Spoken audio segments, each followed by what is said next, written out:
Презентация. Здравствуйте, друзья, участники семинара. Здравствуйте. Так, я хотела бы вам чуть-чуть рассказать, почему мы именно проводим такие мероприятия. На базе Национальной библиотеки у нас функционирует сектор поддержки предпринимательства. В 2000 году указом главы Республики Коми была создана сеть таких информационно-маркетинговых центров. На основе договоров был открыт 21 центр. То есть в каждой муниципальной библиотеке республики функционирует такой центр. На данный момент их функционирует только 17.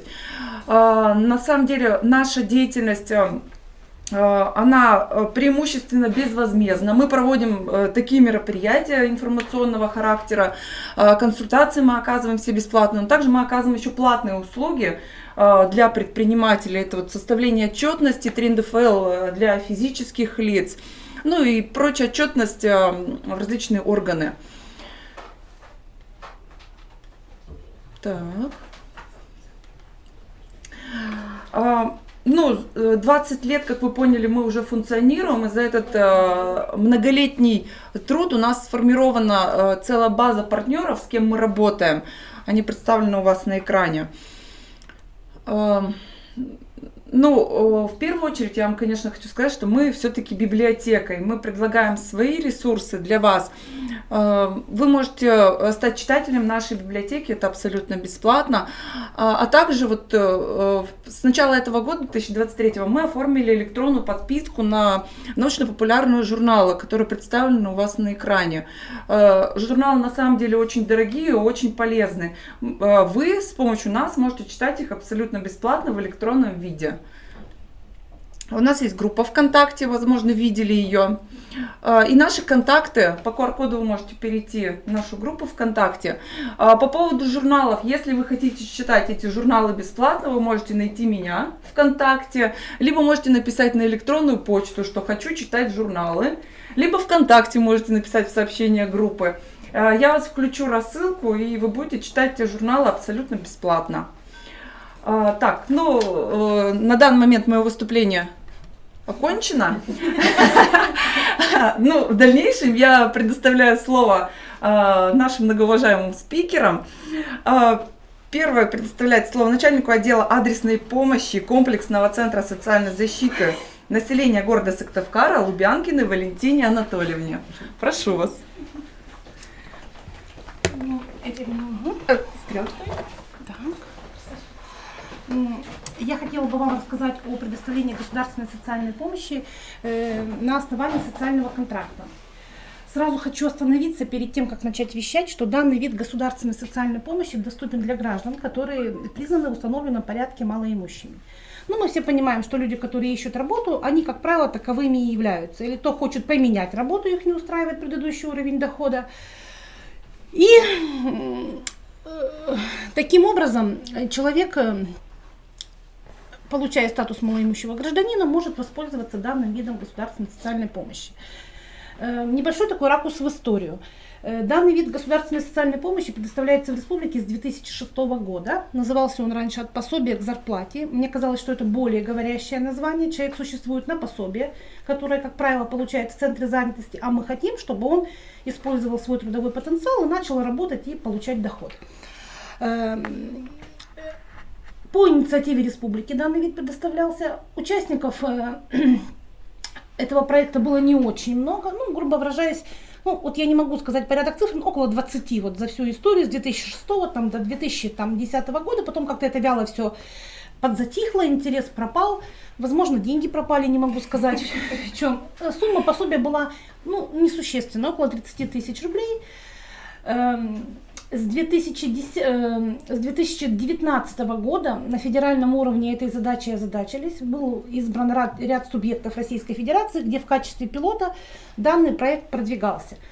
Республика Коми тогда попала в этот пилотный проект, потому как начинали мы в 2006, какой-то опыт уже есть. Сыктывкар, к счастью или к сожалению, нет. Более мелкие по численности населения территории, поучаствовали, вот полгода они были вот в этом пилоте, и с 2020 года данный вид пособия распространился на всю территорию Республики Коми. С 2021 года вся территория Российской Федерации предоставляет данный вид помощи. Ну, смысл-то понятен, да? Хотят, чтобы граждане не... то есть, вот в дальнейшем мысль такая, что вся социальная помощь должна предоставляться на основе социального контракта. Мы вам, вы нам. В данном случае что мы вам? Мы вам денежные средства, а вы нам что? Повышение дохода семьи, выход из состояния бедности и так далее. Вот обозначенный федеральный нормативный акт, это 178-й федеральный закон, дважды повторяется. К сожалению, нашла уже, вижу, прям тут недочетик. Здесь должен быть написан 56-й республиканский закон, который поддерживает норму федерального законодательства. И вот верхний законодательный акт, это постановление правительства, где порядок предоставления данного вида помощи, он как бы озвучен. Вот хочу сразу сказать, что все фотографии, которые здесь будут присутствовать, это фотографии реальных социальных контрактов города Сыктывкара. То есть это не картинки из интернета. Вот сразу понимаем, человек занимается электрикой, да? Мы сейчас с вами делаем акцент в данном направлении. Социальный контракт есть 4 направления, 4 мероприятия. Сразу озвучу их. Это поиск работы, осуществление индивидуальной предпринимательской деятельности, организация крестьянско-фермерского хозяйства, личного подсобного хозяйства и преодоление трудной жизненной ситуации. Но сегодня мы с вами говорим только о предпринимательской деятельности. Вот молодой человек занимается столярными работами. Вообще прям просто красота. Вот он на средства соцконтракта, сразу скажу, приобрел только вот этот станок. Стоит он, по-моему, 270 тысяч рублей. Вот. Организация осуществления индивидуальной предпринимательской деятельности. Вот хочу по статистике. В 2020 году 39 социальных контрактов на предпринимательскую деятельность было заключено в Сыктывкаре. В 2021 году 78, в 2022 году 170, в 2023 году уже 104 социальных контракта. То есть это к тому, что это все реально, это не какие-нибудь там бумажные цифры, это живые цифры. Какие особые условия должны быть при заключении социального контракта, кроме того, что вы признаны малоимущими? Это Центр занятости тоже предоставляет денежную выплату на осуществление предпринимательской деятельности. И вот условие, что предыдущие 3 года гражданин не должен быть получателем данной социальной выплаты. Отсутствие у заявителя задолженности по исполнительным производствам в рамках задолженности в рамках исполнительных производств. И наличие согласия всех совершеннолетних членов семьи на участие этого человека в социальном контракте. Вот поподробнее остановлюсь на 2-м пункте. Так получается, что иногда у людей бывает судебная задолженность, и почему это ограничение? Ну, во-первых, может быть, это субъективное мнение, но задолженность от того, что человек не может управлять своим бизнесом, он уже один раз там прогорел, там неудачный опыт и так далее. А второе это, совершенно объективное условие, данный вид помощи перечисляется только на сберегательный счет, а сами понимаете, что когда есть судебная задолженность, сберегательного счета судебные приставы быстрее снимают деньги, чем вы сами дойдете до банка. Вот. Извините, пожалуйста, а уже погашенная судебная задолженность? Нет, главное, чтобы у нас не было возможности, что у вас это спишется. А если погашенное, то абсолютно нет. Да, специалисты заходят на сайт подразделения судебных приставов, там все действующие, недействующие, отметка, что задолженность погашена, она, все там существует, это все прозрачно.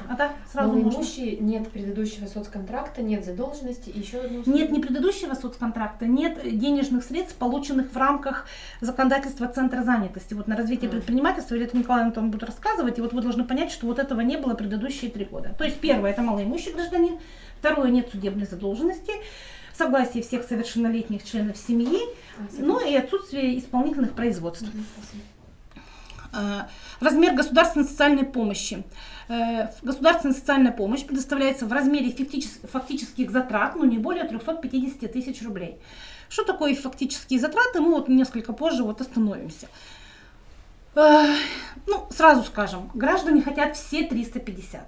Но для того, чтобы все 350 взять, такое условие тоже может быть, надо хорошо продумать план расходования денежных средств, на что вы хотите тратить, каким образом ими распоряжаться. На что можно потратить средства социального контракта? До 5000, это не более 17,5, на компенсацию расходов, связанных с постановкой на учет, там, в качестве индивидуального предпринимателя. Но зачастую это все бывает, ну, в наше время бесплатно все это проходит. Но после федеральными нормами оговорено, что не более 5% вот можно на это потратить. Не более 15% на обязательства имущественного характера. Потому как в рамках социального контракта можно еще и арендой помещения, денежные средства пустить на аренду помещения. Это вот 15%, это не более 52,5 тысяч рублей. Ну, по стокарской статистике, ну, это на месяца 4-5 месяцев вот хватает небольшое помещение арендовать. То есть, в принципе, на тот период, когда, ну, происходит становление, своих доходов, ну, практически нет. И полностью 100% можно потратить на приобретение основных средств и материально-производственных запасов. Вот тут хочу остановиться, это комната психолога. Это молодой человек, тут участвует, что-то у него там с дизайном связано. И девушка, ну, сами понимаете, это вот занимается, да, волосами занимается, окраска. Еще дополнительно до 30 тысяч рублей можно получить на получение профессионального образования, то есть на подготовку или переподготовку по имеющейся профессии, по получению, то есть новой профессии. И данные денежные средства можно также пустить на обучение предпринимательской деятельности. То есть у нас в республике есть центр «Мой бизнес», который обучают, ну, в принципе, бесплатно граждан. Я сейчас не как специалист по социальной работе, а как человек вам скажу, что мне больше нравится обучение в бизнес-инкубаторе в Эжве, но оно, к сожалению, платное. По-моему, 9800 сейчас стоит. И вот если вы захотите обучиться профессии, у вас уже есть, переподготовка по профессии не нужна, а вы захотите получить образование в сфере бизнеса, вы можете обратиться в бизнес-инкубатор, получить предварительный договор на оказание услуг, приходите к нам, и это мы оплачиваем сверх вот тех 350 тысяч рублей. То есть получить образование можно и, ну, по бизнесу. Ну, Инна Геннадьевна, председатель бизнес-инкубатора, она является членом комиссии, которая принимает решение о заключении социального контракта. И очень, ну, большим помощником нашим является, то, что, как, ну, сами понимаете, мы соцработники, мы мало что тоже в бизнесе понимаем, но разъясняют некоторые нормы. Те товарищи, которые прошли у нее обучение, они, конечно, и в последующем могут получать у нее консультации, никогда не отказывает. Ну, в общем, я рекомендую. А ваше право выбирать, мой бизнес или бизнес-инкубатор. Действие социального контракта, то есть до 12 месяцев заключается социальный контракт. В течение этих 12 месяцев вы должны реализовывать те мероприятия, которые сами же вы и определяете. Ну, небольшую корректировку вносят специалисты, которые уже, в принципе, не первый год занимаются соцконтрактом, где-то подсказывают. Условия. В течение 12 месяцев вы не должны прекратить трудовую деятельность в рамках социального контракта. Это будет условие невозврата денежных средств. Вот 350 получили. Всю программу, которую разработали предварительно, выполняете. Трудовую деятельность предпринимательскую ведете. И вот часы отсчитали 12 месяцев. Все хорошо у вас, возврата денежных средств нет. Отчетность предоставляется ежемесячно, но там уже в зависимости от вида деятельности специалист договаривается, либо вы ежемесячно в соцзащиту приходите, отчет о деятельности предоставляете, ну, либо там через месяц, там, если деятельность позволяет, можно там месяц лично прийти, месяц по электронной почте документы по отчетности отправить. Сразу говорю, я под индивидуальной предпринимательской деятельностью подразумеваю в том числе и деятельность в качестве самозанятого, то есть плательщика налога на профессиональный доход. То есть мы все это предпринимательством называем, но оно в принципе таковым и является. Так, что нужно предоставить для того, чтобы стать претендентом на получение данного вида помощи? Это заявление и план расходования денежных средств на основании социального контракта. Обращаю внимание, бизнес-планом мы это не называем, потому что сегодня, на сегодняшний день в законодательном акте называется вот ровно так, как написано. Сразу скажу, на согласовании в различных структурах проходит новый вариант порядка предоставления данного вида помощи. Там будет бизнес-план. Там будет бизнес-план, с чем он будет связан. С тем, что сейчас мы предоставляем на организацию, то есть человек не является ни предпринимателем, то есть ни индивидуальным предпринимателем, ни самозанятым не является. А вот сейчас возможно предоставление государственной социальной помощи будет на развитие предпринимательской деятельности, и понятие развития невозможно, как бы сказать, ну, в общем, развитие невозможно оценить без бизнес-плана. То есть человек должен показать, что у него было и какой рост он хочет получить. Соответственно, здесь бизнес-план будет, ну, как бы неизбежен. Как мы сами будем с ним справляться, мы еще не знаем. Потому что... А когда это будет? Я хочу сказать, что вот мы ждем вот август, июль, прямо вот так. То есть потом уже в правительстве согласования вот такой уровень там. Вот, коррупционные структуры там, ну, смотрят вот на это, вот, на антикоррупцию. Это ближайшее время, на развитие предпринимательства. И вот каким образом мы должны будем, ну, я понимаю, допустим, ну, человек там работал сам с собой, а хочет создать 2 рабочих места, да, вот это вот уже в моем понимании развития там. Или, например, включить там в перечень услуг новый вид деятельности. Там. Ну вот как это будет, мы, если честно, не знаем. У нас в отделе есть ряд людей, которые в рамках того предыдущего пособия к зарплате в 2008 году прошли обучение бизнес-планированию. Собственно говоря, были написаны бизнес-планы, из которых мы тоже только вот, ну, поверхностные такие слова уже помним, там знаем. Но суть-то в том, что... Ну, вам придется его написать, бизнес-план.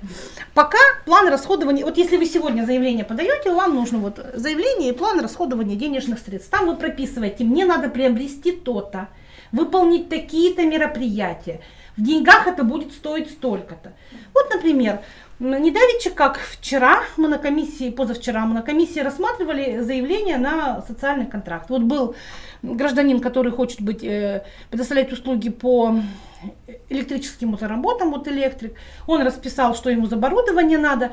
Забыл расписать, сколько заказов он будет в месяц делать, а мы тоже это хотим знать, потому что ну, мы хотим понять, что человек, что человек понимает, что это как-то будет, ну, прибыльно, там, окупаемо. То есть наши же деньги могут закончиться, например, да, и дальше им придется самому работать. И вот, то есть вот все это вот расписывать в плане.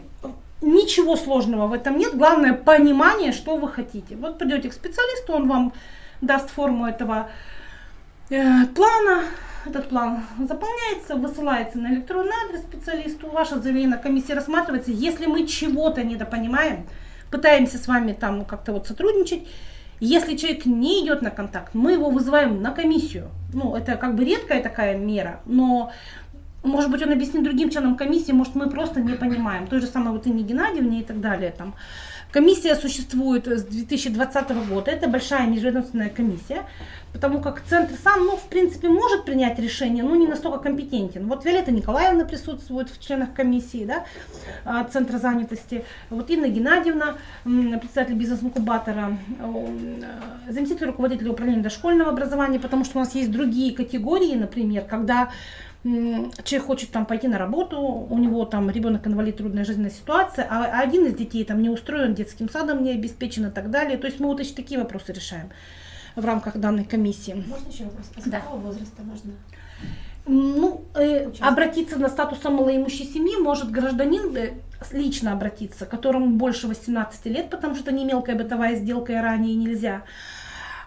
Заключить контракт тоже с 18 лет. Он может быть как одиноко проживающим малоимущим гражданином, так и малоимущей семьей, один из членов семьи которой хочет поучаствовать в соцконтракте, тогда вот остальные совершеннолетние члены семьи должны дать согласие на участие в контракте. Вот, допустим, папа, мама, 3 детей, старший совершеннолетний хочет поучаствовать в контракте, папа, мама должны дать согласие ему на это. А он может быть студентом там, без разницы?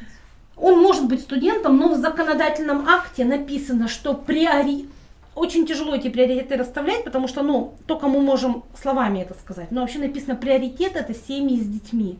То есть, хорошо, если студент даст повышение доходов, и он это понимает, да, потому как вот на комиссии предыдущей мы, да, вот 13 числа рассматривали студента, который хочет заниматься прекрасным делом, 3D-моделированием, там, принтер какой-то купить, печатать. Ну, мы понимаем, что это перспективное направление, но он не понимает, что где он будет брать заказы, что он будет делать. И показывает доход, говорит, у меня будет доход 15 тысяч рублей. Я не понимаю, для чего нужно заниматься бизнесом, чтобы твой доход был меньше МРОТ. На любую работу в республике устройся будет МРОТ 27 611. Для чего предпринимательство? Вот это же трудно, это же нужно какие-то там связи социальные налаживать, там поставки, там еще что-нибудь. За 15 тысяч рублей?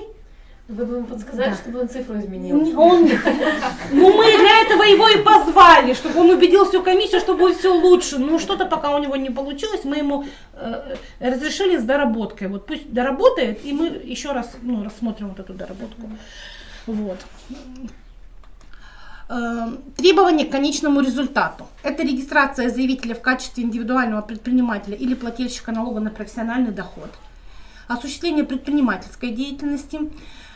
Как я уже сказала, осуществлять предпринимательскую деятельность в период срока действия социального контракта и не менее 12 месяцев со дня окончания социального контракта. То есть, если 12 месяцев человек в контракте прожил, денежные средства не возвращаются. Но в течение 12 месяцев хотелось бы после окончания, чтобы он продолжал осуществлять предпринимательскую деятельность, потому что данное пособие предоставляется на основании софинансирования. 30% оплачивает республика, 70% это федеральные денежные средства. Регулярно просят отчеты, как эффективно ли, продолжает ли деятельность человек. И как мой специалист все время говорит, она говорит, ты, милый, старайся, она его мотивирует, потому что вот если сейчас у тебя ничего не получится, проект закроют, пособие отменят, и другие хорошие люди не смогут воспользоваться данным видом помощи. То есть нужно, не просто же так вот люди в предпринимательство идут, надо стараться, хочется, чтобы, потому что вот я пройди 12 месяцев, потому что еще после окончания еще 12 месяцев уже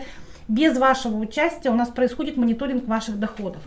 Кто предпринимателем является индивидуальным, того, к сожалению, мы будем просить приносить эти справки о доходах. А кто является самозанятым, ресурс в учреждении появился, справку о самозанятом, мы можем в рамках межведомственного взаимодействия справку о доходах самозанятого контролировать, сейчас и видеть. И, конечно же, задача – это повышение денежных доходов заявителя или членов его семьи по истечению срока действия социального контракта. В идеале мы хотим, чтобы вы больше не пришли и не стали малоимущими гражданами. Так. Можно на контрактные деньги франшизу купить? Нет. В 2020 году очень тяжело мы входили в этот контракт. Вот я уговорила, не так много, 39 контрактов было. Все эти контракты по республике были пересмотрены контрольно-счетной палатой и были сделаны заключения. То есть в одном из центров у нас была франшиза, и благодаря этому мы знаем, что человек должен создать свой бизнес, а не купить чужой. Франшиза, по сути дела, это покупка чужого бизнеса. Есть скрытые франшизы, когда вот тебя обучили, и ты вроде как в рамках вот как-то открываешься. Купить франшизу нельзя по социальному контракту. Это вот прям четкий ответ, мы его знаем. После окончания срока социального контракта, вот я уже сказала, это ежемесячный мониторинг деятельности и доходов семьи происходит. Я извиняюсь. Да, А можно купить франшизу, а деньги социального контракта потратить на приобретение материальных средств? Нет. То есть не на покупку франшизы, да? Организация бизнеса. Когда вы купите франшизу, вы уже свой бизнес организовали, вы его уже купили. Да. На сегодня нет на развитие бизнеса, я еще раз говорю. Все поняла. Да. У нас есть, конечно, опыт, как бы мы ни хотели, у нас есть опыт открытия магазинов Озон и Валберес. Это не франшиза. Это вот мы вот изучали материал, это не франшиза, люди открывались. Тут очень тоже такие сомнительные моменты, потому что ряд, то есть невозможно потом понять, компенсация денежных средств за оборудование данного помещения в рамках бренда происходит вот самим вот брендом. Валберес, есть такая история, наверное, вы знаете, да, когда оборудуют помещение, тратят за это деньги, красивый фотоотчет предоставляют тому, чью точку они открывают, то есть в фирме этой Валберес. И если их устраивает, что все там в корпоративных цветах, все классно, какой-то процент им компенсируют. Тут мы уже не можем контролировать, компенсируют там что-то или нет. Мы не любим такое. Мы вот не любим Валберес, не любим Озон не потому, что мы не любим. Потому что мы все люди, мы хотим, вообще, по моему представлению, что такое соцконтракт и предпринимательство в рамках соцконтракта? Это когда человек сам что-то, что умеет делать, вот это хобби превращает в бизнес, например. Вот это вот как бы вот смысл вот такой построен. Так, и о возврате денежных средств я вот уже не могу об этом не сказать, что возврат денежных средств наступает в случае, если гражданин не выполняет условия программы социальной адаптации. Элементарно. Вот у меня сейчас есть товарищ, вот на первом снимке, все, говорю, это все настоящее. Это на Коммунистической 88, насколько мне помнится, молодой человек открыл магазин «Сладкоежка» такой. Вот кондитерские изделия продавал. И предпринимательскую деятельность он осуществляет. Я уже не первый раз его запрашивала, выписку его. Все, предпринимательство открыто, не закрыт бизнес. Но вывески нет, магазина нет, и он не приходит на отчет. А программа социальной адаптации подразумевает ежемесячный отчет гражданина о выполняемых мероприятиях. Вот дозвониться не можем, ничего не можем. Ну вот для взыскания в судебном порядке отправлен документ. Вот тут тоже вот конкретный случай. Их немного. У нас их всего в судебном порядке это вот 5-й будет. Из 391 контракт был вот с 2020 года на сегодняшний день. Сегодня еще 13 человек подписываются. Он купил молодой человек вот точку по продаже на улице всяких там бургеров и так далее. Но деятельность ведет в другом месте. Ведет в стационарной торговой точке, взял там место в торговом центре, там что-то продает, а деньги-то он потратил на тонар. Соответственно, нецелевое использование денежных средств. Вот он уже в досудебном порядке денежку-то возвращает. До конца августа он ее, ну вот уже на прошлой неделе часть средств вернул. Есть посудебное решение по решению суда. Ну, говорю, их немного, но предупредить о том, что такая процедура есть, я вас должна. Не просто взяли деньги и пошли. В течение года активно работаем и сотрудничаем с учреждением. Вот такие правила. Ну и вот каков порядок. Как заключить социальный контракт? Ну, вот тут схему я примитивную привела, но суть в следующем. Заявление на социальный контракт можно подать лично в учреждении. Пока я расставляю приоритеты, как в порядке. Лично в учреждении, в многофункциональном центре, да, и на портале государственных услуг. Вот со следующего года все будет наоборот. Первое место будет портал государственных услуг, потом многофункциональный центр, а потом лично в учреждении. Но как бы вы ни подали заявление на предпринимательскую деятельность через портал госуслуг или через МФЦ, вам все равно придется прийти в учреждение, потому что к заявлению должен быть заполнен лист собеседования. Человек с вами должен поговорить, все понять, потому что этот человек, с которым вы начинаете контактировать, он является вашим проводником. Он будет ваши интересы на комиссии представлять, рассказывать, какой замечательный бизнес придумал человек, и что вот прям вот так все здорово, вот мы ему все вот дадим, поддержим и так далее. То есть собеседование это в обязательном порядке. Но это вот для тех, кто чувствует вот свои силы, конечно. Ну, вот небольшие вот такие вот аэрография на ногтях. Вот Булатова Валерия, пожалуйста, у него такой красивый такой сертификат, вывеска. Вот девушка работает на Кура. Вот там аэрография, вот не могу сказать где. Это вот Октябрь, в общем, напротив Мичуринского парка новый дом такой. Там красивый такой многоуровневый стоит кирпичный. Вот у него там вот такой вот красивый магазинчик. Вот очень интересный тоже бизнес, это услуги по грумингу, уходу за животными, стрижка за животными, да. Вот тут вот Барби-студия, вот тут Барби-студии у нас очень много, маникюр, педикюр. Мы вот удивляемся, сколько ногтей в городе нет, ну все хотят маникюр. Вот очень интересно, тоже бизнес, молодой человек работает. Ага, установка печей, дымоходов. Я вот, кстати, сама воспользовалась, потом узнала, что это вот у нас человек из соцконтракта. Мне потом уже сказали, ну, это, печка работает, я вам скажу. Ну, как бы вот у меня все. Это вот по поводу, и всякое бывает, вот, ну, как бы я не могу не донести до вас. То есть 4 направления я уже сказала. 2 вот этих вот направления: предпринимательство, личное подсобное хозяйство, крестьянско-фермерское, вот оно вот эти вот, да. Личного подсобного в Сыктывкаре нет, потому что нет участков под ведение личного подсобного хозяйства. То есть вот это все, что с предпринимательством, с бизнесом связано. И есть первое направление, когда человек, очень сильно хочет повысить свой доход, но боится, не может стать предпринимателем. Тогда у нас первое направление – это на поиск работы. То есть мы заключаем социальный контракт на поиск работы.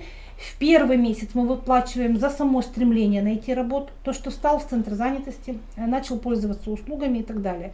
Последующие 3 месяца мы выплачиваем человеку только если он трудоустроился. Размер выплаты 19 035 рублей на сегодня. То есть вот за все участие в проекте он почти 80 тысяч получит, если все по пунктам выполнят. Ну, это опять же для тех, кто хочет предпринимателем стать, ну, может быть, тоже какая-то вот попытка, ну, возможность. Например, он сейчас не чувствует в себе силы, говорит, вот я сейчас наемным работником, вот, а я хочу предпринимательство, например, вот в такой-то сфере, например, а я вот не знаю, как там вот все эти связи торговые, поставки, как это все. Человек умно делает, он устраивается на поиск работы к этому предпринимателю наемным работником, работает у него, контракт заканчивается, он выжидает год, потому что только через год после предыдущего контракта можно прийти за следующим. На ИП можно через 3 года прийти.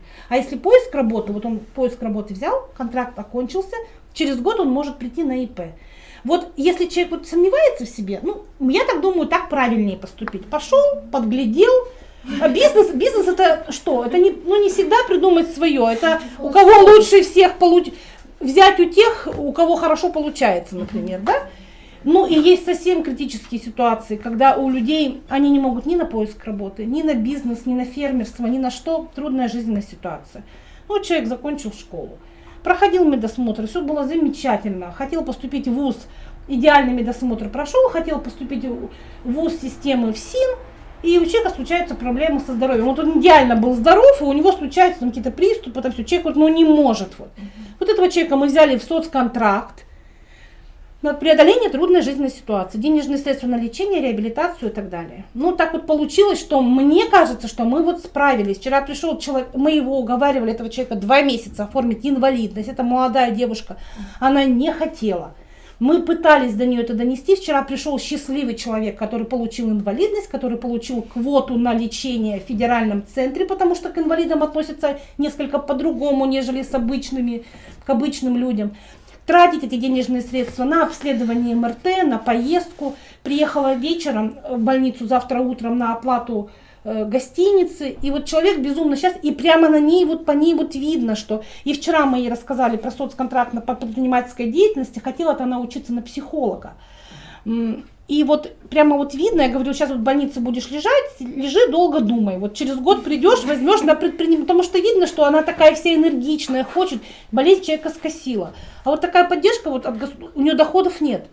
4 месяца поддержка по 19 тысяч, ну, ей 4 это на поиск работы, а здесь может до 6 месяцев. Вот 6 месяцев по 19 тысяч рублей. Но это существенная помощь, которая помогла человеку преодолеть трудную жизненную ситуацию. И потом, ну, я вот, как она вчера загорелась, она придет, наверное, на предпринимательство. Говорю, только иди, сильно думай, прямо вот много-много-много думай. У нее уже образование СТЭК есть, она после среднеспециального образовательного учреждения хотела пойти вот в ВУЗ системы УСИН вот на психолога учится. Ну, такая девочка-мальчик такая, вот вся такая бодрая, вот такая вот.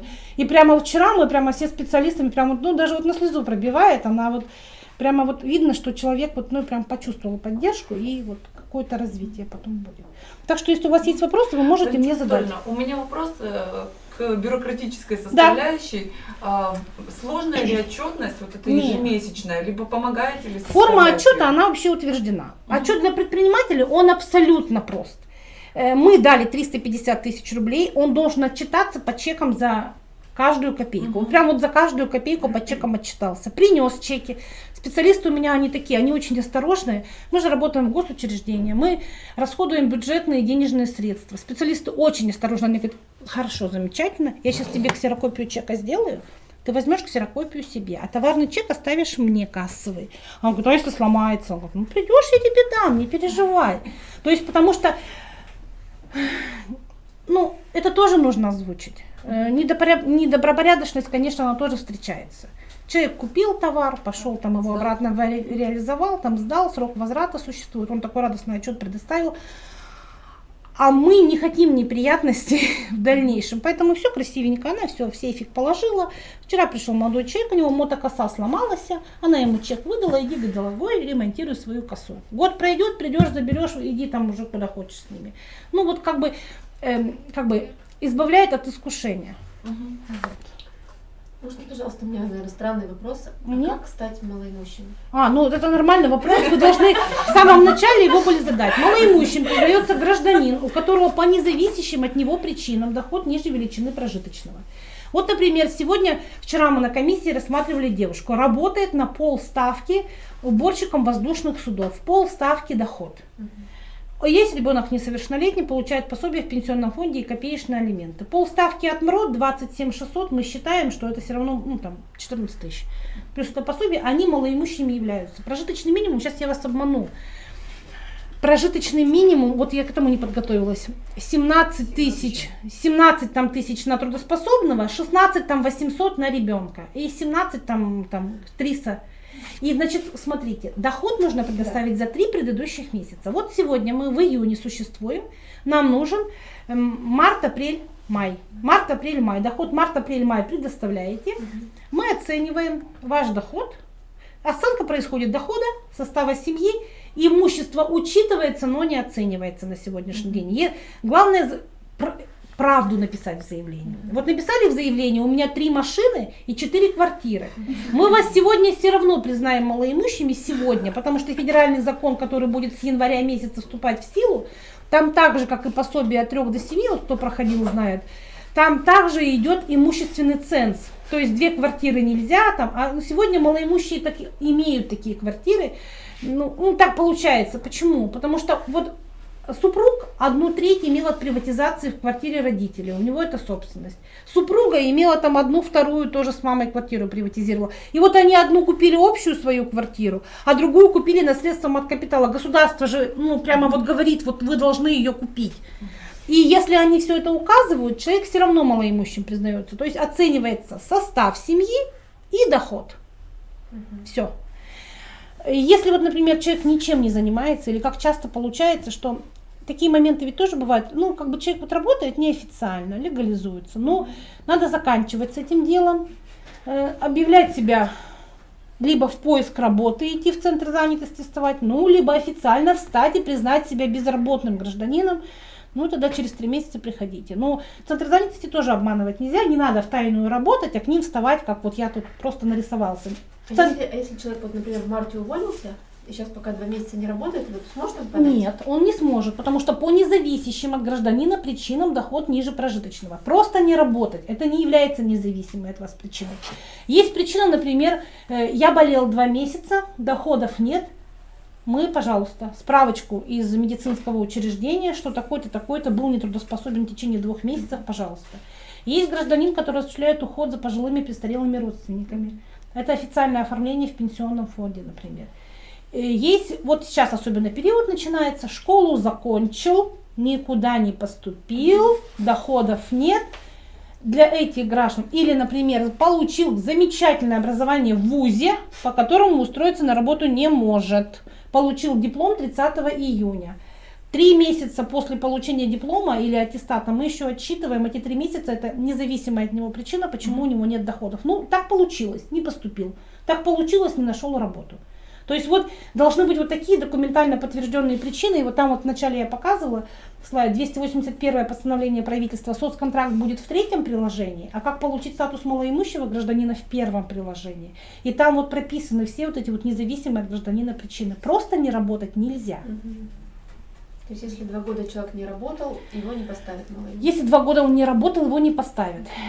Просто без этих причин. Этому человеку нужно сначала, если он не работал, вряд ли с нуля тоже тяжело бизнес, да, то есть сначала мы встаем в центре занятости, пытаемся быть наемным работником, заходим в поиск работы, как я уже объясняла. Вот. Может быть, он простоял 3 месяца, тоже ничего не подобрал себе из причин, тогда можно прийти в предпринимательство. Можно вопрос? Получается, вот я уволилась, и сейчас мне нужно встать в центр занятости. В центр занятости не встают, чтобы просто доход подтвердить. Центр занятости подтверждает ваши серьезные намерения найти работу или организовать бизнес. В рамках же центра занятости тоже можно получить там какую-то. У меня, есть идея бизнеса. Я уволилась, потому что мне надоело, грубо говоря, работать. Неудобно там добираться, еще что-то. То есть я должна... Ну, Виолетта Николаевна, правильно? Я ведь не могу сказать человеку, что он может встать и пересидеть там в этом центре занятости 3 месяца. Я ведь не могу так озвучить, правда ведь? Озвучить нет. это я- Озвучить нет. Но человек же должен сделать какие-то выводы, понимаете? Ну вы же, у вас же есть это извилины какие-то, мыслительный процесс. Вы для себя додумали, я все понял. Независимой причиной, почему гражданин не работает, является официальное состояние на учете в качестве безработного. Это является независимой причиной. Вы сами должны додумать. Я вот про бабушку пожилую тоже рассказала. Есть ряд граждан, к сожалению, либо их не оформляет работодатель, а им работа очень нравится, либо еще что-нибудь. Ну вот люди находят какие-то вот ситуации такие. Вот за престарелым родственником бабушке 80 лет, они в пенсионный фонд пошли, оформились, осуществляют уход. К слову сказать, это страховой стаж дает.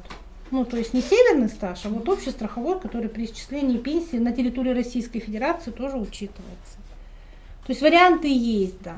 Ну, просто говорю, сразу предупреждаю, что к тому времени, когда вот вы вдруг придете, то надо будет узнать заранее, вступило ли в силу вот это вот с бизнес-планами. Вот как это будет с А вот бизнес-планом. по какому телефону можно узнавать? По телефону можно Да. узнать 255 450. Мгм. Это телефон специалистов, которые занимаются социальным контрактом. Мгм. К ним можно, конечно, прийти, это Ленина 50, кабинет 105. К ним можно прийти, вот так вот захотел, с понедельника по четверг у нас приемные дни, можно прийти. Но, я уже сказала, индивидуальных предпринимателей 341 за все это время, сейчас уже 104, еще прошлогодние не заканчиваются.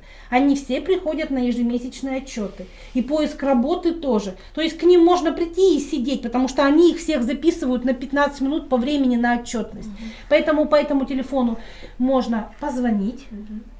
И если нужна консультация, записаться на консультацию, чтобы прийти по времени, чтобы она конкретно под вас время выделила, чтобы вот вы не сидели в этой очереди, потому что вот их немного, мы все хоть пытаемся расшириться, потому что они не в состоянии всех обслужить. Это вот, ну, представьте, вот у нас за 4-й год пошел 1652 контракта. Там, ну пусть там уже треть закончилась, но вот с 200 надо Это вот будет мучиться. называться соцконтракт на развитие бизнеса. Соцконтракт на организацию индивидуальной предпринимательской деятельности, сейчас так называется, на А тот организацию и еще проект. осуществление. Нет, а тот, который проект. А тот будет тоже на организацию предпринимательской деятельности, но будет заложена возможность развития.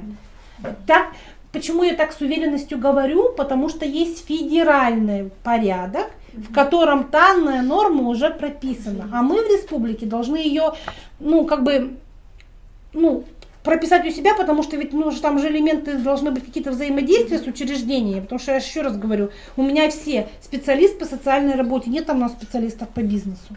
А можно вот еще такой нюанс? Вот, например, это примут, к примеру, там в июле, в августе, да? Я, например, принесу готовый проект, бизнес-план. В какие сроки он будет? Комиссия у выдаваться? нас заседает не реже, Ага. чем 1 раз в месяц при наличии заявления. То есть мы заседаем 1 раз в месяц. Вот у нас 13 числа была комиссия, Мгм. человек 13 после обеда принес заявление, и он будет рассмотрен на комиссии в следующем месяце. Собеседование мы с вами в соответствии с порядком в течение 10 дней проведем. Время выделим, собеседование проведем. И в следующий месяц, вот, например, обратились с заявлением 14-13 числа. Следующее заявление рассматривать будем где-то в середине июля следующего месяца будет комиссия. Вот решение примем, и контракт заключается с 1 месяца, с 1 числа месяца следующего за принятием решения. В июне подали заявление. Если в июне 5 подали, вас на 13 уже рассмотрели, вы уже с июля в контракте. А если вы подали в том месяце после решения, после заседания комиссии, вас уже на следующую рассмотрят. Ну, то есть вот во второй половине месяца, грубо выражаясь, подаете заявление, вас на следующий месяц на комиссию рассматривают, и со следующего месяца, то есть с августа, вы становитесь получателем пособия на основании социального контракта. Ну, грубо говоря, там 2-3 месяца. Вот, на весь У процесс кого-то уйдет. получается 1 месяц, но опять же выплата пособия. Еще раз возвращаемся к плану расходования денежных средств. Человек говорит, я в 1 месяце получаю обучение, во 2 месяце я получаю денежные средства, вот эти 350 тысяч, при условии предоставления документа об обучении. Отчет-то в чем суть-то отчета? Человек написал, говорит, я хочу обучиться. Мы говорим, отлично. 28 тысяч, колледж сервиса и связи, Виолетта Николаевна договор посмотрела, говорит, такие, все прекрасно. Он нам приносит договор, Мы ему проплачиваем обучение, и в этом плане у нас условия замечательно. Ты нам приносишь диплом о получении обучения, мы это в отчет принимаем и выплачиваем тебе следующий транш 350. То есть это не вот 3-4 месяца, это вы озвучили до выплаты пособия. Потому что, говорю, это все происходит быстрее. Но возможно, что выплата пособия не в первом месяце, а исходя из вашей программы. Вот электрик, который приходил на комиссию к нам, он сначала будет получать допуск по электробезопасности, потом он будет приносить этот допуск по электробезопасности, а потом только придет взять 350 тысяч и так далее. То есть это от вашего индивидуального плана. Расходования денежных средств. Конечно. Кто-то обязательное условие мы ставим. Это может быть не совсем правильно, но вы тоже плюс поймете. Обязательное условие — это прохождение медицинского осмотра. Кажется мелочью, но у меня есть 2 человека в социальном контракте на предпринимательскую деятельность, которые, когда мы платили в первом месяце пособие, а потом во втором мы медосмотр человеку говорили, и человек, к сожалению, у человека было обнаружено нехорошее заболевание. И поэтому она говорит: можно я не потрачу денежные средства, вдруг мне придется вам вернуть, я химиотерапию прохожу. То есть не надо отмахиваться от медосмотра. В том же самом поиске работы. Медосмотр просим, он говорит: ой, хорошо, что вы меня отправили на медосмотр, мне сделали прививку от столбняка. Я говорю: да, у вас что, дача? Зачем вам прививка от столбняка? Он говорит: так я на ЛДК устроился. Понимает человек, что можно подхватить заболевание, которое иногда бывает смертельным просто. То есть прохождение медосмотра тоже будет в плане. И после всех этих мероприятий мы выплачиваем деньги. Вдруг ко мне пришла готовая девушка. Хочу, говорит, маникюр. Вот, пожалуйста, у меня медосмотр прошла. В моем бизнесе обучение прошла. Все у меня есть. Что же я это буду ей в план что-то включать? Я все это подцепила, и в первый месяц выплата пособия. То есть у всех это индивидуально. Спасибо большое, Валентина Анатольевна. Достаточно богатое выступление на примеры. Спасибо огромное. Сейчас не менее интересные формы поддержки. Нет, я думаю, тоже достаточно интересные. Начальник отдела профобучения, дополнительного профобразования, профориентации, психологической поддержки, что немаловажно. Социальной адаптации безработных граждан на рынке труда Центра занятости населения. Виолетта Николаевна Кондратьева. Да. Здравствуйте, очень приятно. Значит, я расскажу вам о тех мерах поддержки, которые оказывает только Центр занятости населения. Так как наши услуги в основном все рассчитаны на безработных граждан, которые состоят на учете в Центре занятости, то значит эта услуга предполагает, что вы состоите на учете в Центре занятости, признаны безработными, получаете или не получаете пособие по безработице. Услуга наша тоже бесплатна. Если гражданин просто не работает, дома лежит на диване, он не является безработным, да? Но при этом не состоит на учете. Безработные по закону о занятости – это граждане, которые обратились в службу занятости и признаны таковыми. Вот. Значит, у нас меры поддержки не такие, может быть, не так все интересно, как у Валентины Анатольевны, так как всего на весь Сыктывкар на целый год нам выделено, каждый год у нас есть государственное задание, которое регламентирует количество этой поддержки. На этот год у нас выделена только одна субсидия. Размер субсидии составляет 154 503 рубля. Почему такая сумма интересная? Потому что это 10-кратное максимальное пособие по безработице. То есть на сегодняшний день максимальное пособие 15, 300 с чем-то, да, получается на 10 умножаем, 153 504 получается. Значит, почему у нас всего на Сыктывкар всего одна субсидия? Потому что, как правило, субсидии выделяются... Валентина Анатольевна сказала, что нам нужны все-таки активные, да, мотивировать Центр занятости не дает рыбу, да, а дает скорее удочку. То есть мы своих клиентов мотивируем больше на активные действия, на то, чтобы человек взял ответственность за свою жизнь, за свои доходы, все-таки не у государства просил помощи, да, и не перекладывал ответственность на государство, а именно сам был ответственен за свою судьбу, за свою жизнь. Поэтому мы мотивируем его на активные действия, на то, чтобы человек нашел работу, на то, чтобы человек, может быть, если не хочет работать по найму или не может, чтобы открыл свое дело. И, значит, количество субсидий зависит от уровня безработицы в том или ином муниципалитете. В Сыктывкаре у нас самый низкий уровень безработицы по республике Коми. Вы понимаете, что в районе, например, каком-нибудь там Усть-Ильме или в Кайгородке работы намного меньше, чем в Сыктывкаре. И, соответственно, количество субсидий для этих районов выделяется больше. Вот. Для Сыктывкара всегда это немного, 1-2 субсидии в год. Поэтому требования у нас намного, я считаю, жестче, чем, например, требования, которые предъявляет соцзащита. Значит, если у них для малоимущих, у нас для безработных граждан. У нас есть специально созданная комиссия в Центре занятости. Деятельность этой комиссии регламентирована локальным документом нашим. Комиссия принимает на конкурсной основе бизнес-планы. У нас не лист расходования, как в социалке, да? И простите, пожалуйста, соцзащита. У нас настоящий полноценный бизнес-план.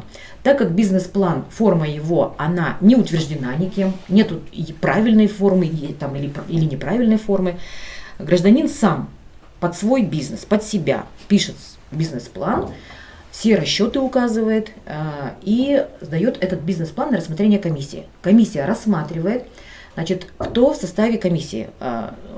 Мы точно такие же: педагоги, социальные работники, специалисты по социальной работе, да, психологи. Мы не бизнесмены, были бы мы, наверное, у нас был бы предпринимательский потенциал, мы бы, наверное, тоже открыли бы свой бизнес. Но вот мы работаем все по найму всю свою жизнь. Но у нас есть в комиссии члены администрации городской, да, и у нас есть главный бухгалтер Центра предпринимательства и инноваций. Она входит в состав нашей комиссии, она, как правило, рассчитывает вот именно вот эти вот бухгалтерские, вот эти вот часть бизнес-плана, да, расчеты все эти налогообложения и так далее. Комиссия рассматривает бизнес-план, каждый член комиссии оценивает. У нас есть критерии Минтрудом утвержденные, по критериям шкала оценки есть. И если бизнес-план не добирает какого-то количества баллов, то этот бизнес-план вообще не принимается к рассмотрению, он возвращается гражданину. Если какое-то количество баллов добирает, значит, на доработку может отправиться. Если там хороший бизнес-план, много баллов набрал по критериям, значит, он уже оценивается, да, уже участвует в конкурсе. Человеку может вернуться бизнес-план на доработку. Если человек настаивает, отказывается дорабатывать, ваш выбор, да. Значит, если дорабатывает, опять возвращает в комиссию, и у нас это должна быть все-таки конкурсная основа. То есть, если у меня на сегодняшний день ни одного бизнес-плана нет, или только один бизнес-план, к сожалению, я должна ждать, чтобы появился кто-то еще претендент, чтобы мы провели конкурс. Значит, у нас никак, Валентина Анатольевна рассказывала, у нас нет ограничений по тому направлению, куда можно расходовать средства. То есть вы можете, у нас прописано в нормативке так, что деньги выделяются на те затраты, которые прописывает гражданин сам в бизнес-плане. То есть если вы хотите на аренду, прописываете всю нашу сумму 153 504, значит вы нам приносите потом договор аренды на эту сумму. Да? Если вы хотите приобрести там основные средства, мебель, там, оборудование или расходные материалы, вы все это прописываете и нам приносите. Если значит, вы прописали, например, стол там 153 тысячи, а потом, когда деньги получили, стол уже стоит 160 тысяч или там 200 тысяч, то вы доплачиваете свои средства, получается, мы вам ничего не доплачиваем, да? Но вы обязаны предоставить нам в конце финансовые документы после того, как вы потратили деньги, подтверждающие расходы именно на те расходы, которые вы указали. То есть это должен быть все равно этот стол, несмотря на то, что этот стол подорожал, может быть, там в 3 раза. Понятно, да? Значит, какой контроль? В течение года вы не закрываете, ведете дальше бизнес свой. Никаких отчетов в Центре занятости вы, кроме того, что вы их предоставляете, когда вы потратите деньги, вы предоставляете финансовые документы, которые подтверждают целевое расходование средств. А в течение года комиссия, у нас прописано это в договоре, который мы заключаем с победителем конкурса, в течение года члены комиссии выезжают к вам на место ведения бизнеса и контролируют просто то, что действительно бизнес, он существует. Возврата, к сожалению или к радости, не знаю, в отличие от соцзащиты, у нас нету от социального контракта. То есть даже если вы, да, у нас там прописано, но не прописано, что вы должны эти деньги вернуть. У нас прописано, что мы к вам выедем пару раз в году, да? Вот. Но если вы этот бизнес закроете и обратитесь опять в центр занятости на учет вставать, ну, в принципе, это ваше право будет. Не прописано ответственность гражданина. Так, значит, состояние на учете, признание безработным, бизнес-план, победа в конкурсе, все. Мы что только одному человеку дадут. Одному человеку одна субсидия на весь Сыктывкар, на весь год. И нам неинтересно, конечно, к нам очень много, как Валентина Анатольевна говорит, действительно, маникюрши, парикмахеры и косметики, это просто какой-то, я не знаю.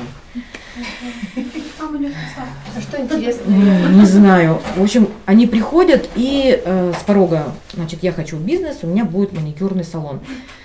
100% нет. Комиссия никогда не отдаст единственную субсидию на маникюр, потому что, не потому что мы такие там против маникюра, да, а потому что для Сыктывкара этот вид деятельности товаров и услуг, он в принципе не очень актуален. Да, этот рынок насыщен, тем более соцзащиту. Мы говорим, ой, идите в соцзащиту, они там. Да. Мы не очень любим, но у нас нет механизма борьбы. Да, вот. А у нас прописано, что центр занятости выдает субсидию только на те виды экономической деятельности, которые не социально даже, а экономически важны для Сыктывкара. То есть нам бы желательно что-нибудь такое, все-таки мы служба занятости, нам бы желательно, чтобы вы мало того, что себя заняли, вы бы еще и рабочие места, может быть, открыли, какие-то предложили товары и услуги, которые уникальны на рынке, да, Сыктывкара, что нету такого или плохо развито. Сейчас импортозамещение очень актуально. Но нам говорят, вы такие интересные, я безработный, у меня денег нет, значит, а вы тут импортозамещение от меня требуете, производство какое-нибудь, да. Вот. Но нам тоже не интересны те граждане, которые открывают бизнес только на наши 153 тысячи.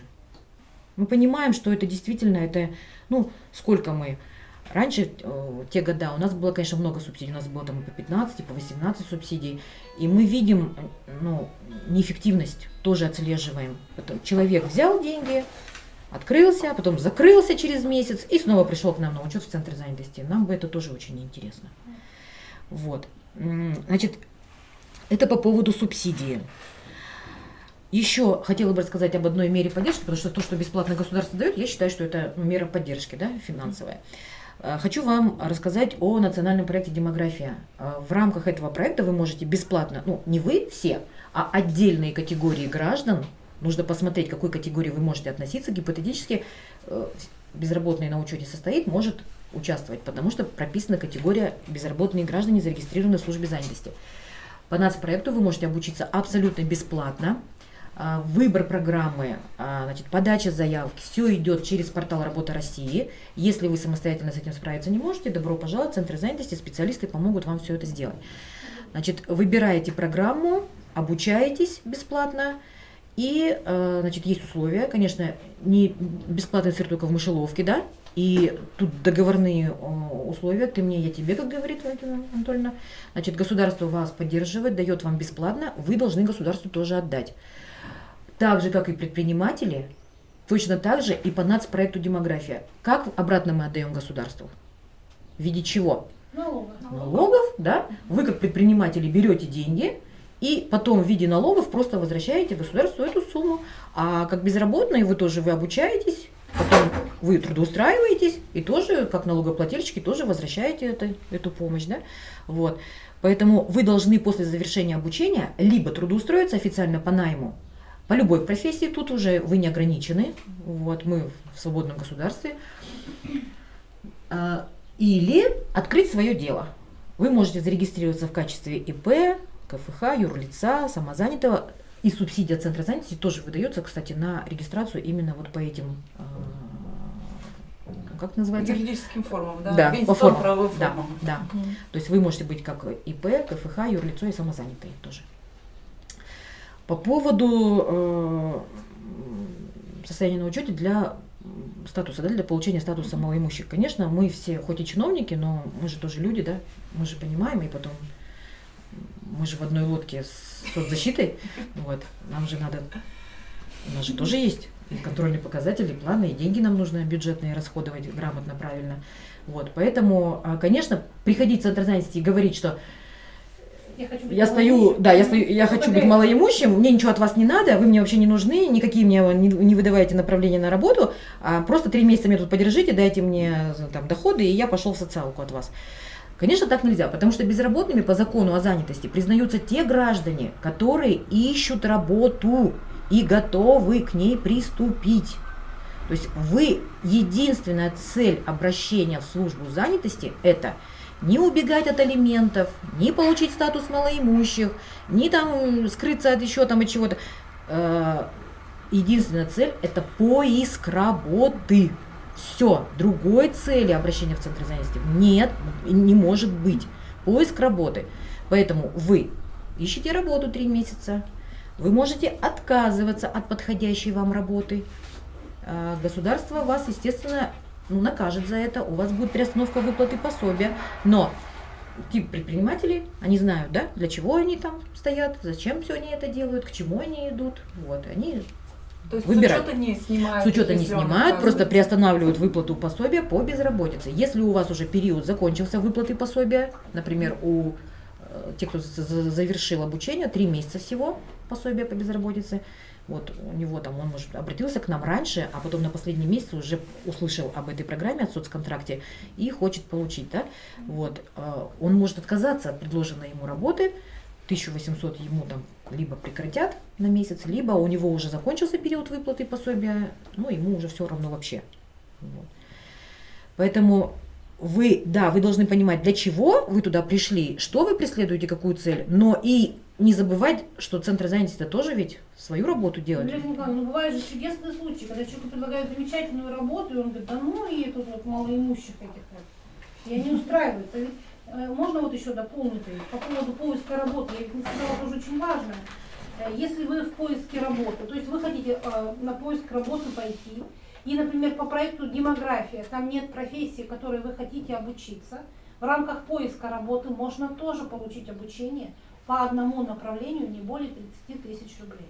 То есть вот, ну, скажем так, вот не было, ну, я не востребованная профессия, не могу привести, ну вот госпожа Браун у нас, да, мы ее на делопроизводителя обучили, то есть она в программы Центра занятости не попадала, она нашла себе образовательную программу, мы заплатили за эту образовательную программу, до 3 месяцев человек может учиться, после, то есть 30 тысяч мы заплатили, потом он состоит на учете, мы же с ним соцконтракт на поиск работы заключили, мы 3 месяца ее обучили, в эти 3 месяца мы ей платили 30 тысяч рублей, в эти 3 месяца мы ей платили так называемую стипендию, мы ее так называем 19,035 пополам поделили, это 9 там с чем-то тысяч, то есть мы 30 заплатили, 9, она 3 месяца учится, мы ей каждый месяц по 9 тысяч как стипендию платим, она закончила обучение, в период обучения искала себе работу, по этой профессии устроилась, мы еще платим ей 3 месяца 19 тысяч за то, что она молодец, обучилась, вышла на работу по обученной профессии. Более того, не очень-то мы любим, но ведь можно еще и стажировку работодателю организовать. Если работодатель хочет отстажировать этого человека, он его берет на работу, и в течение 3 месяцев работодателю возвращается сумма. Вот, он платит зарплату? Он платит зарплату этому человеку, плюс пособие а по мы социальному работодателю компенсируем. Иногда работодателю выгодно. Вот люди же не хотят брать человека без опыта. Она говорит, только что сейчас отучилась, если ее на работу возьму, она ничего не умеет. А мы говорим, да нет, милый, ты возьмешь, потому что мы тебе будем заработную плату ее компенсировать. Полностью или нет? Ну, вот Елена Николаевна знает, не знаю. Ну, почти. У нас давно не было стажировки, люди хотят более простыми путями идти. Но вот такой сложный путь, на поиск работы можно 9 месяцев контракт дать. 3 месяца учишься, 3 месяца платим, 3 месяца там, из этих 3 работодателю зарплату возвращаем. Поэтому вот если нет вот этой жилки, вот я говорю, можно отучиться, наемным работником поработать там, где хочу, и превратиться в предпринимателя. Вообще государство много мер поддержки, их просто мы, не все, может быть, знаем, да, но если вы придете к специалисту, например, к нашему, да, то, конечно, тут как вот индивидуальный подход. У каждого своя ситуация, у каждого свои ресурсы, и мы подберем и подскажем, да, дорожную карту, что нужно делать для того, чтобы максимально получить поддержку от государства. Потому что мы знаем наши меры, у Валентины Анатольевны меры, да, если что мы не знаем, мы им туда звоним сразу же при человеке, спрашиваем, как это можно сделать, и прям расписываем человеку дорожную карту. Первое, делаешь в июне то, в июле все, в августе вот это. Вот. Так что сопровождение индивидуально есть. Вы не стесняйтесь обращаться, приходите, посмотрим, значит, чем можем вам помочь. То и расскажем и сопроводим. Спасибо большое. Фиолетта Николаевна, есть вопросы? Я принесла Да. раздатку, там есть QR-коды, по которым вы можете просто перейти на нацпроект Фиолетта «Демография». Николаевна, Есть вопрос? вопрос. Да. А смотри, такая ситуация, то что я решил то, что работать по найму не хочу сразу предпринимателем быть. А я прошел уже 150 обучений от мой бизнес, все сделал, у меня разработанный бизнес-план, технология производства. Отлично. У меня ниша, которая в Сыктывкаре вообще не развита почти. Куда мне обращаться? Могу ваш номер как-то взять? Где подробную информацию обо всем этом найти? 255-338 и добавочный 336. Но вы знаете, где центр занятости находится? На Свободы 25, напротив храма. Меня там все знают. Кабинет, если что, 29, 30, 31. Весь наш отдел профобучения. Мы занимаемся субсидиями, да, для предпринимателей. То есть наш отдел занимается этой услугой. Вот, оказывает эту услугу. Поэтому приходите, найдете меня там и будем разговаривать. Возьмем бизнес-план, посмотрим, оценим. Не секрет, что мы хотим делать? А, Что мы умеем Ну, обычно предприниматели не хотят вообще рассказывать нам, да. Я говорю, что вы хотите предложить, товары, услуги, какие? Да, я вам сейчас скажу, вы там возьмете мою идею, и у меня вон целый шкаф идей. Скажите, пожалуйста, а вот мы с молодым человеком, например, принесем там, и еще другие принесут, да, на комиссию вот эти бизнес-планы. В какие сроки вы будете их рассматривать? У нас все регламентировано нормативными документами, то есть у нас все прописано, сколько дней, чего, кто смотрит. Мы вам все, если вы придете, мы вам дадим рекомендации по составлению бизнес-плана, критерии оценивания, чтобы вы уже посмотрели свой бизнес-план по нашим критериям, потому что мне приносят бизнес-планы, но они не соответствуют тем критериям, которые Минтруд утвердил. И когда мы оценили, она говорит, у меня супер план, вообще супер, но когда мы оценили, он даже не добрал минимальных баллов. Вот, поэтому вам нужно посмотреть обязательно те критерии, которые важны для Критерии оценки. создания рабочих мест, там, да? Не только, там много критериев, да, и посмотрите, все, приведете свой бизнес-план в соответствие с этими критериями, и можно поучаствовать, если вы будете безработным, у нас признаны. Могу прямо сейчас на консультацию с вами записаться сегодня? Да, пожалуйста, кабинет 29, целый день работаю, до 5 часов, приходите. Нет, в центре занятости, Окей. приходите. Всё, спасибо.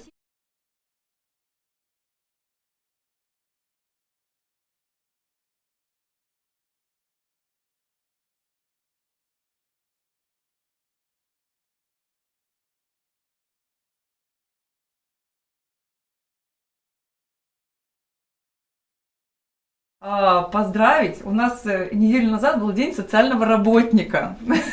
Я хотела бы поздравить наших спикеров, потому что на самом деле это мероприятие мы приурочили именно ко Дню социального работника. То есть социальные работники это у нас не только те, кто ходят, помогают бабушкам, да, принести продукты, купить лекарства. Соцработники, вот они, наши спикеры. Спасибо вам большое, с праздником вас!